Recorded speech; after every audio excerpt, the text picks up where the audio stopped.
C'est une page importante qui se tourne pour la garde nationale du Mali.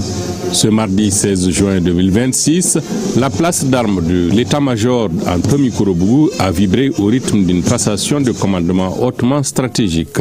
Sous la direction du chef d'état-major général des armées, le général de division Élisée Jean Ndao, le général de brigade Daouda Traoré a officiellement pris le commandement de cette force républicaine. Ensemble, nous avons mené la mission avec audace et fierté, au prix de sacrifices, des crépitements de balles, des sueurs froides, parce que une seule chose nous animait et continuera de nous animer, à savoir la confiance inébranlable à nos plus hautes autorités militaires pour l'avoir choisi, la foi en notre patrie, le Mali, pour sa grandeur en cours de restauration. Je voudrais, avant de passer le témoin, m'acquitter surtout d'un devoir de gratitude au président de la transition, le général d'armée Assimi Goïta, chef de l'État, chef suprême des armées, ministre de la Défense et des anciens combattants. Je voudrais exprimer ma profonde gratitude pour la confiance placée en moi. Le nouveau patron de la garde nationale n'est pas un inconnu dans la chaîne de commandement. Né le 20 septembre 1970 à Koulikoro, issu de la deuxième promotion du Prytanée militaire de Kati et diplômé de l'École supérieure internationale de guerre de Yaoundé, le général de brigade Daouda Traoré possède un profil opérationnel d'élite. Ancien sous-chef d'état-major des opérations à l'état-major général des armées et commandant du PC interarmé du théâtre Est de l'opération Maliko, il arrive tout fraîchement de la tête de la force unifiée de l'Alliance des États du Sahel. Face au caractère asymétrique des menaces actuelles, ses priorités sont claires. Cette nomination est pour moi un immense honneur, mais aussi une lourde responsabilité dont je mesure l'ampleur. Surtout en ces moments difficiles où notre pays est engagé dans une lutte sans précédent contre un terrorisme multiforme. Pour relever ce défi, il s'agirait donc pour moi de renforcer les capacités opérationnelles de la garde nationale du Mali. En effet, en plus des missions régaliennes de la garde nationale du Mali, je mettrai un accent particulier sur sa participation aux opérations en faisant effort sûr.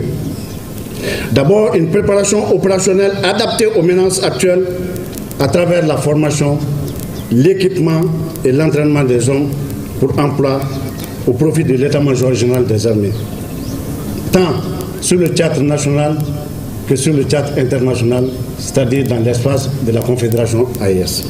Pour le chef d'état-major général des armées, ce changement à la tête de la garde s'inscrit pleinement dans la dynamique globale de restructuration de l'outil de défense nationale.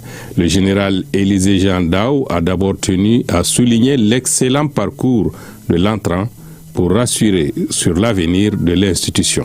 Pour ce qui concerne le nouveau chef d'état-major de la garde nationale, alors dire qu'il a devant lui, c'est vrai, un défi qui est grand. Mais nous ne devons pas de ses capacités. Nous allons toujours continuer à les soutenir dans les cadres des orientations que nous donnons pour dire que sa contribution, celle de la garde nationale du Mali, à l'effort opérationnel, c'est-à-dire à la préparation et puis à la conduite des opérations, donc à la fourniture d'unités combattantes, les préparer suffisamment et les mettre à la disposition donc, de l'état-major des armées pour leur emploi opérationnel va être quelque chose de très important. Nous attendons donc le nouveau chef d'état-major de la garde nationale à tout faire pour permettre que la garde continue, et mieux que par le passé encore, à fournir des unités combattantes pour en tout cas, répondre aux attentes donc, de notre emploi opérationnel. Le haut commandement militaire attend désormais une synergie accrue sur le terrain face aux groupes armés terroristes, capitalisant sur les leçons tirées des rudes épreuves passées, notamment celle du 25 avril dernier. Nous attendons effectivement du nouveau chef d'état-major de la garde nationale aussi des efforts en tout cas importants dans le cadre de la cohésion. Renforcer la cohésion au sein de la garde nationale et puis faire en sorte que la garde nationale puisse jouer sa partition au sein donc, des différentes forces aussi. Donc aller en synergie avec les différentes forces et faire en sorte que tous parlent du même langage afin qu'on puisse atteindre les objectifs qui nous sont assignés. Nous ferons tout comme nous l'avons prouvé le 25 qu'on ne peut pas nous attaquer et sortir indemne. C'est pourquoi aujourd'hui nous avons repris carrément l'initiative sur pratiquement tous les théâtres, que ce soit à l'est, que ce soit au centre et au sud, ce qui permettra donc in fine, vous pouvez l'avoir constaté d'ailleurs, une certaine fluidité sur les accouchés, une certaine quiétude donc au niveau des populations et puis une présence beaucoup plus prononcée avec nos jeunes, qu'ils soient gardes, militaires de l'armée de terre, ou du génie militaire ou des autres composantes, y compris la composante aérienne aussi qui contribue efficacement à l'offensive aérienne. Donc leur déferlement sur les différents théâtres, donc pour imposer le rythme que nous avons indiqué aux différents chefs d'état-major et puis aux chefs des opérations au niveau de l'état-major des armées.